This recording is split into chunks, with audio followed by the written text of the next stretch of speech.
মৃত মানুষ কিভাবে জীবিত হল? হযরত ঈসা আলাইহিসসালামের আশ্চর্য মজিজা।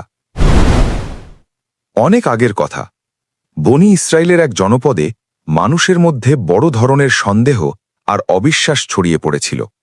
তারা বলতো, মৃত মানুষ তো আর কখনো জীবিত হতে পারে না, এটা অসম্ভব। ঠিক তখনই আল্লাহ তাদের মাঝে পাঠালেন তার প্রিয় নবী হযরত ঈসা আলাইহিসসালাম।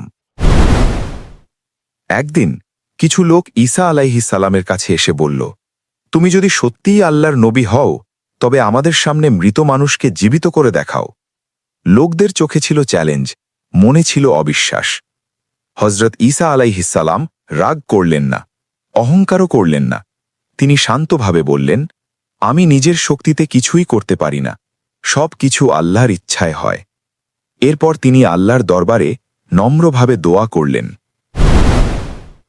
লোকেরা এক সদ্য মৃত মানুষের কবরের কাছে দাঁড়িয়েছিল। চারদিকে নীরবতা। সবাই ভাবছিল, এটা কখনো সম্ভব না।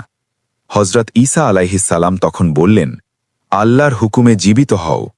আর ঠিক তখনই আল্লাহর কুদরতে যে মানুষটিকে সবাই মৃত ভেবেছিল, সে নড়ে চড়ে উঠল।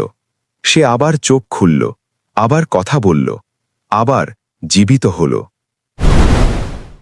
লোকজন ভয় আর বিস্ময়ে তাকিয়ে রইল। অনেকে সঙ্গে সঙ্গে আল্লাহর ওপর ঈমান আনল। তারা বুঝে গেল, এই কাজ কোনো মানুষের নয়, এটা শুধুই আল্লাহর শক্তি।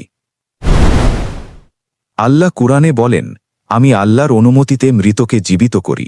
সূরা আলে ইমরান ৪৯।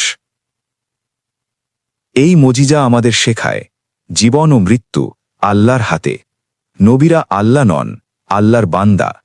আল্লাহ চাইলে অসম্ভব সম্ভব।